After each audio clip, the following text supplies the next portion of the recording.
Diabetes, blood pressure, heart attack, paralysis, stroke, cancer या सगळ्याची सुरुवात तुमच्या वाढलेल्या चरबीतून किंवा फॅटमधनं होते. अगदी लहान वयात हार्ट अटॅक येतो हल्ली ह्याच्याचमुळे वजनं वाढलेली असतात. त्यामुळे स्त्रियांमध्ये 80 सेंटीमीटर पेक्षा कमी, पुरुषांमध्ये 90 सेंटीमीटर पेक्षा कमी पाहिजे. आता किती जण असतील अशी? फार थोडी. तुम्हाला क्रेविंग्स होतात का? गोडाची क्रेविंग, संध्याकाळी भेळ, चाट, समोसे खायची क्रेविंग, खारट, आंबट, गोड, अगदी क्रेविंग्स याचा अर्थ आतमध्ये काहीतरी गडबड आहे. आणि क्रेविंग्स असं आहे ना की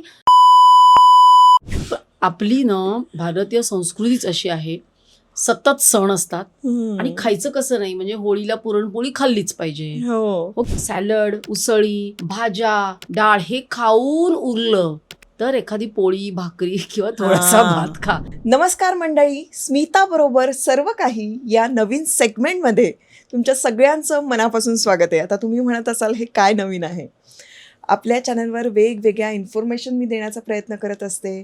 वेगवेगळे आपल्याकडे एक्सपर्ट्स येतात, ते आपल्याला खूप छान नॉलेज देत असतात. तशाच एक एक्सपर्ट आपल्या चॅनलवर आलेले आहेत. थंबनेलवरून तुम्हाला कळलेलं असेलच, डॉक्टर मंजिरी पुराणिक आपल्याकडे आलेले आहेत, ज्या की सर्व काही या चॅनलच्या सर्व आहेत आणि त्या आपल्याला लाभलेल्या आहेत. पुढचे 4 एपिसोड त्या आपल्याबरोबर असणार आहेत आणि फिटनेसबद्दल त्या खूप आपल्याला भरभरून सांगणार आहेत.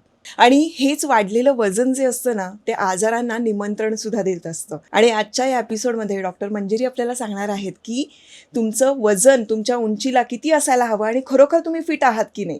त्यामुळे ही चेकलिस्ट असणार आहे. ही चेकलिस्ट जर का तुम्हाला समजून घ्यायची असेल, तुम्हाला स्वतः बाबतीत काही गोष्टी जाणून घ्यायच्या असतील, तर हा पॉडकास्ट फक्त तुमच्यासाठी आहे. अतिशय महत्त्वपूर्ण आहे. शेवटपर्यंत बघत राहा. नमस्कार मंजिरी ताई, खूप खूप स्वागत आहे आमच्या स्टुडिओमध्ये. आणि मला इतकं छान वाटतंय, हा तुमचा डेब्यू पॉडकास्ट आहे आणि तो माझ्याबरोबर होतोय, म्हणजे मी नशिबाने म्हणायला पाहिजे. Smita, thank you so much. आणि माझा डेब्यू पॉडकास्ट आहे आणि तसं तुझ्याबरोबर.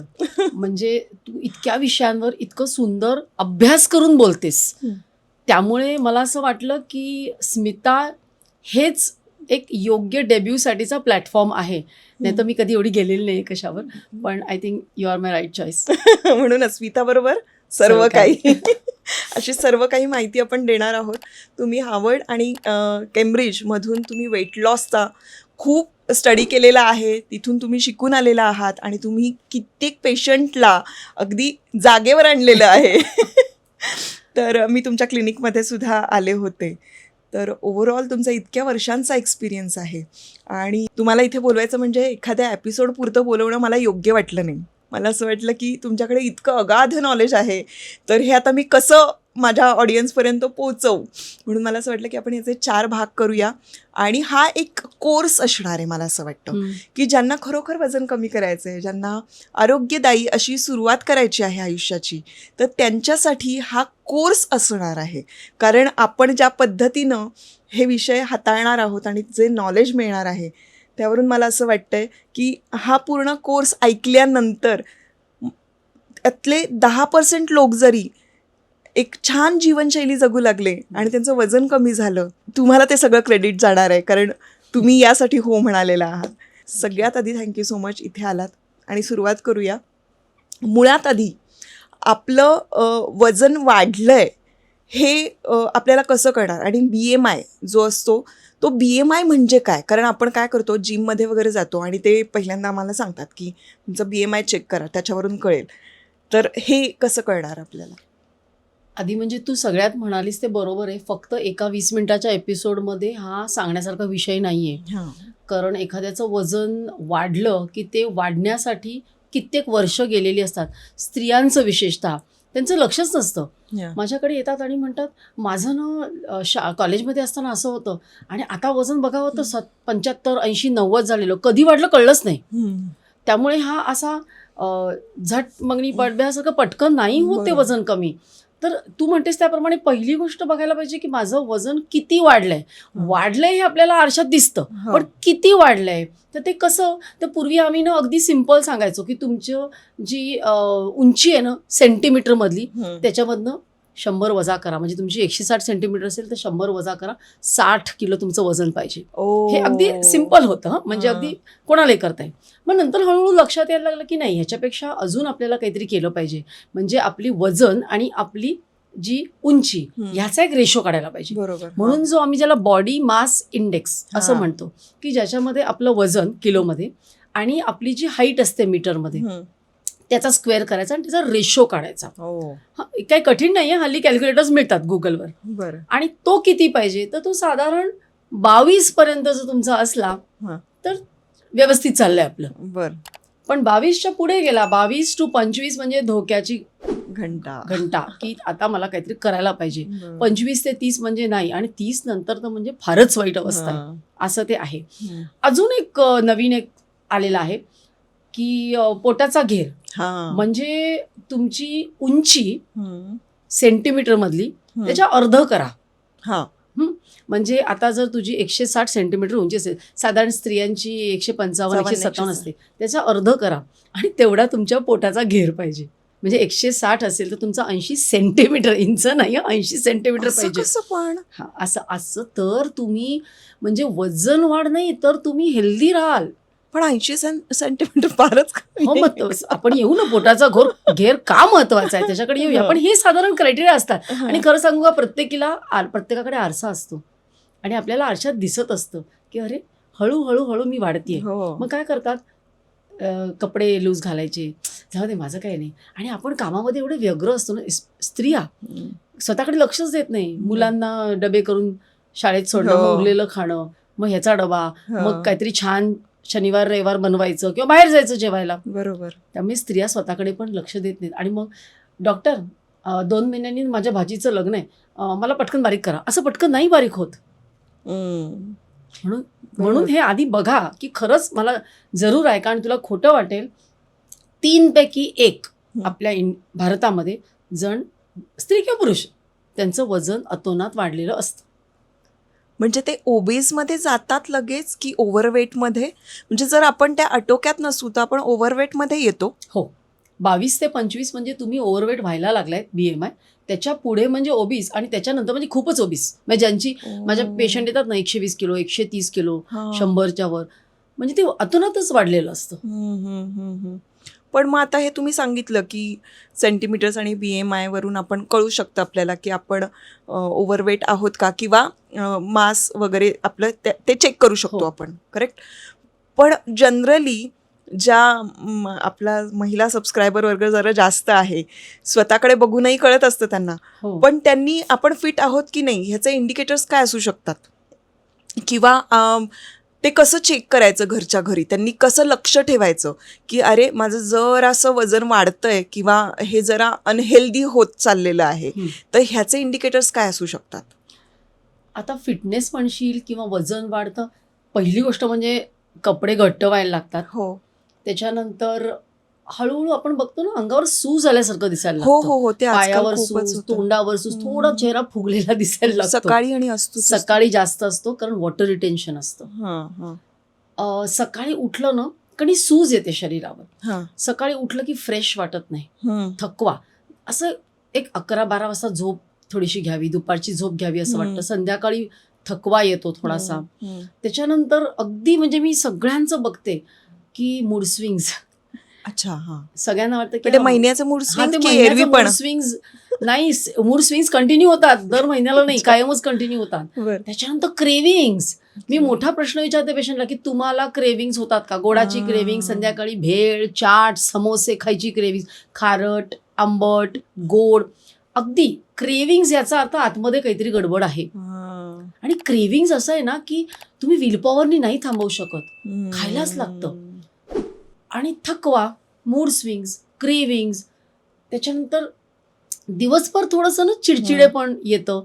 आणि असं वाटतं की थोडंसं जास्त वाढायला लागलं ना की नको बाई, मी जाड दिसते, मी नाही जात कार्यक्रमाला, असे पण होतं.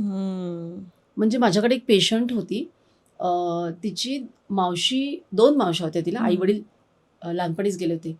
तर ते आले माझ्याकडे आणि त्यांनी मला सांगितलं की डॉक्टर, तुमच्या क्लिनिकमध्ये आम्ही आणलं आहे हिला, पण आमची एक अट आहे. म्हटलं काय? की तुमच्या क्लिनिकमध्ये एकही आरसा असता कामा नये. म्हटलं का? का? आमच्या घरात आम्ही एकही आरसा ठेवला नाहीये, कारण ही जर स्वतःला आरशात बघेल आणि तिला कळेल आपण जाडी आहोत, तर ती डिप्रेशनमध्ये जाते. ओह. तर इतकं ते प्रमाण आहे की आपल्यालाच आपल्याकडे बघून काय हम्म. वाटतं, हम्म. कारण हे सगळं होत असतं पण आपण दुर्लक्ष करतो. हम्म. पण म्हणजे कळत असतानाही दुर्लक्ष करायचं आपण कळत असं. असताना वळत नाही, हम्म. दुर्लक्ष होतं, खावंसं वाटतं. आपल्या आतले जे हॉर्मोन्स असतात ते आपल्याला खायला भाग पाडतात. हम्म. बरेच असतं, पीसीओडी असतं, थायरॉइड असतं, हम्म. मेन्स्ट्रुएशनचे हॉर्मोन्सचे डिस्टर्बन्सेस हम्म. असतात, जिभेवर ताबा नसतो, सतत कॉम्प्युटरच्या समोर बसणं, हो. बरीच गोष्टी आहे त्याच्यामध्ये. हा. पहिली पण गोष्ट ही- म्हणजे समजलं पाहिजे की काहीतरी गडबड आहे. आता पहिल्यांदाच दिसलं पाहिजे, कळलं पाहिजे की नाही आता माझे कपडे घट्ट व्हायला लागलेत. पण ही लक्षणं आहेत का? लक्षणं काय असू शकतात? म्हणजे हे तर कळलं की आपले बाबा वजन वाढतं आहे, ते आपल्याला दिसतं सुद्धा आहे, आरशामध्ये दिसतंय, आपल्या कपड्यांवरून आपल्याला लक्षात येतंय, अंगठ्या अशा हो, घट्ट म्हणजे अगदी. येत नाहीत बाहेर, त्यावरून आपल्याला लक्षात येतं की अरे समथिंग इज रॉंग, पण तरीही आपण दुर्लक्ष करतो. पण अशी काही लक्षणं आहेत का की ती गंभीर आहेत बाबा, आता लक्ष द्यायलाच हवं आपण, की आपण खरोखर अनहेल्दी आहोत आता, आणि अनहेल्दी जे काय आपलं रुटीन आहे ते आहे, आणि फिटनेसच्या बाहेर चाललंय आता सगळं, हम्म. ओव्हरवेटकडे आपण जायला लागलोय खूप. म्हणजे आपण थोडंसं इकडे तिकडे बाबा, सणवार आले किंवा कुठला कार्यक्रम आले की मग आपण थोडंसं ते होतं की अरे माहितीये की तिकडे जरा जास्त झालेलं आहे, पण होईल आता कमी ते. ह्यानंतरही जेव्हा असं वाटतं की काहीही झालेलं नाहीये, घरामध्ये काही सणवार नाहीत, काही नाही, सगळं उत्तम आहे, पण तरी माझं वजन वाढतंय. तर त्याची लक्षणं म्हणजे पहिली गोष्ट म्हणजे ना, एकतर बाहेरून दिसणारी लक्षणं म्हणजे पोट सुटतं. साड्या नेसणाऱ्या बायकांना कळतच नाही, हां. पोट सुटतं. आणि बऱ्याचदा बायकांमध्ये मी बघितलं, पोट, आपले पाय आणि नितंब इथे वाढतं आणि साडीमध्ये किंवा ड्रेसेसमध्ये ते कळत नाही. बरोबर. आणि तू म्हणते तसं दुर्लक्ष तर करतोच, पण चेहऱ्यावर पण दिसायला लागतं ते. जसं मी म्हटलं तसं मूड स्विंग्स, क्रेविंग्स ती वाढतात, आणि ना थोडंसं जरी चाललं किंवा चढलं तर दम लागायला लागतो. आणि असं वाटतं काय ठीक आहे, कारण शरीरात 5 किलो जरी वजन वाढलं ना, तरी आपल्या हृदयावर केवढं तरी प्रेशर येतं आणि ते लक्षात येत नाही. आणि वजन वाढलं म्हणजे आपण हेल्दी नाही होत. केस गळायला लागतात, झोप डिस्टर्ब होते, कारण वजन वाढलं की जीभ असते ना ती आपली, ती पडते आणि झोप आपली डिस्टर्ब होते. बऱ्याचदा वजन वाढीचा स्ट्रेस येतो किंवा स्ट्रेसमुळे पण वजन वाढ होते, कॉर्टिझॉल रिलीज होतं, खाखा सुटते. हो.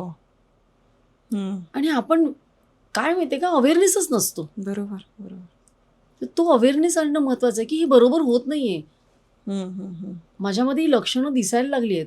साखरेचं खूप क्रेविंग होतं, गोड खावंसं वाटतं, आणि असं वाटतं काय 2 चमचे तर श्रीखंड खाल्लं मी, त्यांनी काय होणार आहे. एक तर गुलाबजाम खाल्ला, पण माहितीये का, एक गुलाबजामनी कायमचं 1 किलो वजन वाढतं.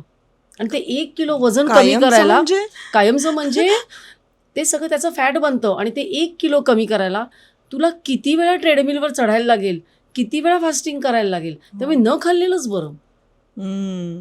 मला असं वाटतं हे कळणं किती गरजेचं आहे ना मेंदूला. खूप. म्हणजे हे शिक्षण आपण म्हणतो की आपल्याला एज्युकेशन झालेलं आहे, आपल्याकडे डिग्रीज आहेत, पण आपल्या मेंदूपर्यंत, आपल्या आरोग्याबाबतीत कितपर्यंत पोचलेलं आहे हे पण फार महत्त्वाचं आहे. कारण ते जोपर्यंत पोचत नाही तिथे कळतच नाही, चांगलं वाईटाची तिकडे जाणंच नसते, खरंच नाहीये. तर मग आपण कंट्रोल कसं आणणार स्वतःवर, असं होतं ना. माझ्याकडे एक पेशंट होती आणि तिला मी सहज विचारलं, का गं तुला महिन्याला तेल किती लागतं. 2च लोक होते घरामधली. 5 लिटर. म्हटलं 5 लिटर तेल? हो. म्हणजे त्यांची ती लाईफस्टाईलच होती. आता केवढ्या कॅलरीज ज्याच्यात त्याच्यात आपण तेल घालतो. हा जो एक कॅलरी कॉन्सेप्ट आहे ना, तो सुद्धा थोडा शिकला पाहिजे. आपण काय खातोय. लोक सॅलड हे कधीतरी खातात आणि एवढंसं खातात. मेन म्हणजे काय असतं त्यांचं, सॅलड जास्त खायला हवं, जास्तीत जास्त सॅलड खायला हवं, भाजी खायला हवी, डाळ खायला हवी. आणि जे नॉनव्हेज खातात, मी सांगते सगळ्यांना, रोज तुम्ही 2 ते 4 अंडी खा. एकदा प्रोटीन तुम्ही खाल्लं की पोट भरल्यासारखं होतं ना. हो. डाळ खा, पनीर खा, किंवा तुमचे उसळी खा. आणि सॅलड, उसळी, भाज्या, डाळ हे खाऊन उरलं तर एखादी पोळी, भाकरी किंवा थोडासा भात खा. म्हणजे अगदी छोटी वाटी. कार्ब्स अगदी कमी अगदी ठेवावे. कमी, अगदी कमी. म्हणजे एक आपल्या घरातली एक वाटी ठेवायची, म्हणजे ती एवढीशी, एवढाच भात खायचा आणि एवढीच एक पोळी, उरलेलं मग तुम्ही खा. बरोबर. कच्च्या भाज्या मी तर सांगते, एक गाजर, एक काकडी, एक टोमॅटो, पहिलं त्यांनी सुरुवात करा. पण हा अवेअरनेस आहे, लिटरली हा अवेअरनेस. कारण आपल्या लहानपणापासून आपण छान पोळ्या, तूप, त्याला साखर असं मस्तपैकी आपण खात खात मोठे झालेले आहोत. आणि श्रीखंड, पुरी वगैरे. आपली ना भारतीय संस्कृतीच अशी आहे, सतत सण असतात आणि खायचं कसं नाही, म्हणजे होळीला पुरणपोळी खाल्लीच पाहिजे, हो की नाही, दिवाळीला लाडू, चिवडे सगळं खाल्लंच पाहिजे, कोणी आलं की गोड केलंच पाहिजे, सततच आपलं काहीतरी चालू असतं. बरोबर बरोबर. आणि आता त्याच्यामध्ये आईस्क्रीम, बर्गर्स, पिझ्झा, कोल्ड्रिंक. तुला माहितीये आता तरुण मुलामुलींमध्ये म्हणजे अगदी 30च्या आत मी असे बघते की ज्यांचं वजन अतोनात वाढले, त्यांना डायबेटीस आणि ब्लड प्रेशरचा त्रास आहे जंक फूड. पण हेही आपल्याला खूप कमी वयात कळू शकतं. सपोज कमी वयात ज्यांना डायबिटीस होतो त्यांना आधी त्याची काहीतरी लक्षणं दिसत असतील ना, ती कशी ओळखावीत? तर डायबेटीस जेव्हा आहे असं आपण म्हणतो, तर त्याच्या आधी थोडंसं आधी म्हणजे आई वडिलांना असला ना तर मुलांना साधारण असतो, म्हणजे 25% 50% त्यांना होण्याचा धोका असतोच, कारण ते जीन्समधनंच येतं. बरोबर. पण कधी येतं ते 60 नंतर. आता आजकालची मुलं ही जी त्यांची जीवनशैली बिघडलेली आहे, सतत तुम्ही गोड खा, डोनट खा, बाहेरून मागवा, त्यांना तिशीतच येतो. मग ते कळणार कसं? तर पहिली गोष्ट वजन वाढायला लागतं. जसं तुमचं शरीराची चरबी वाढायला लागते तसं तुमचं शरीरातलं जे इन्सुलिन आहे, इन्सुलिनमुळे साखर कंट्रोल होते.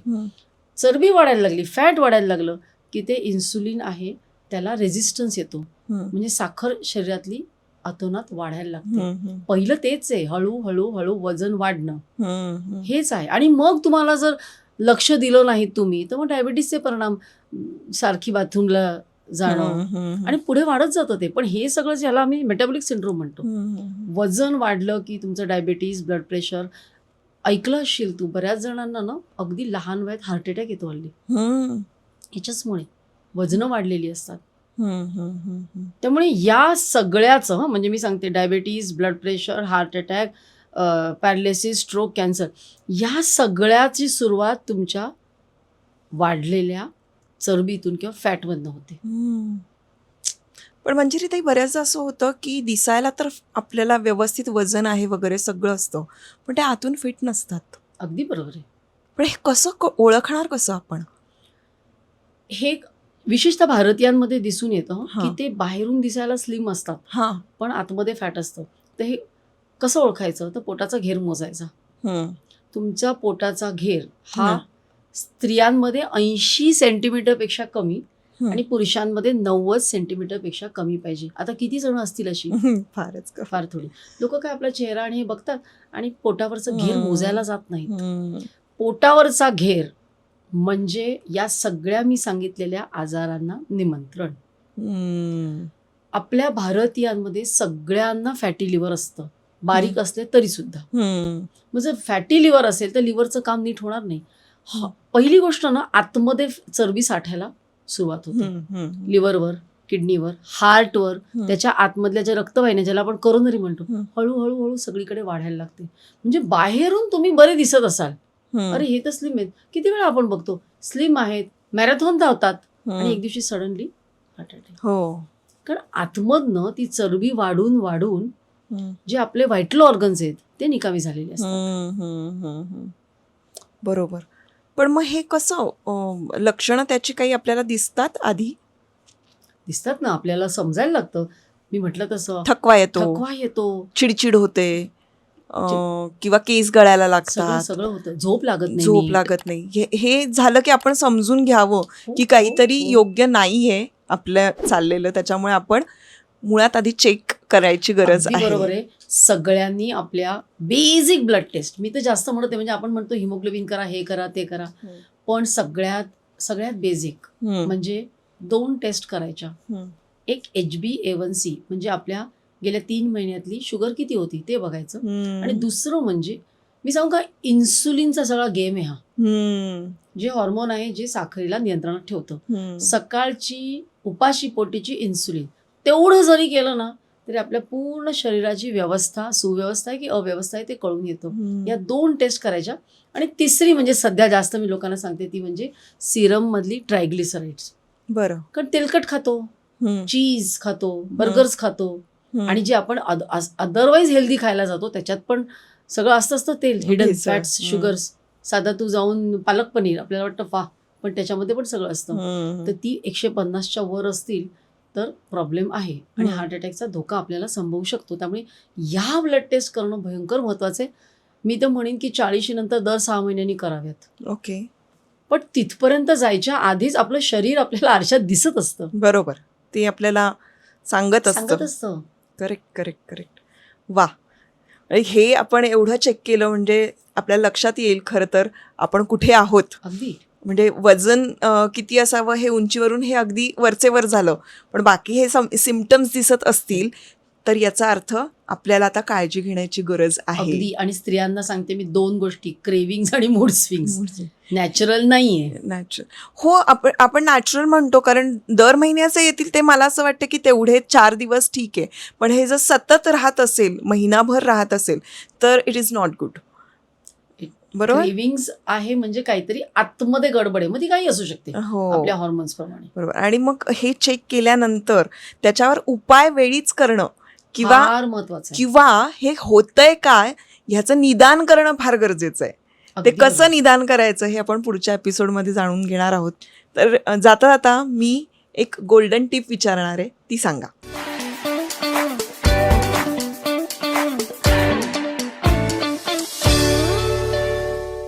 प्रत्येकाने दर रविवारी आपलं वजन आणि पोटाचा घेर मोजावा.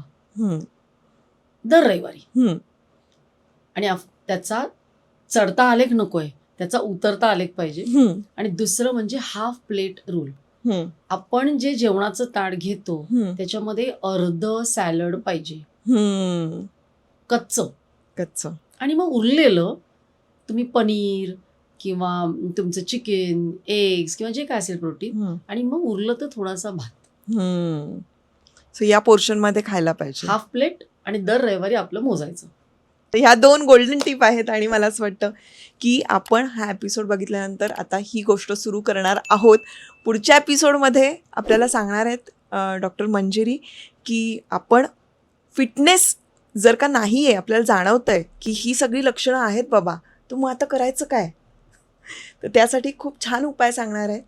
तेव्हा भेटूया आता पुढच्या एपिसोडमध्ये. धन्यवाद.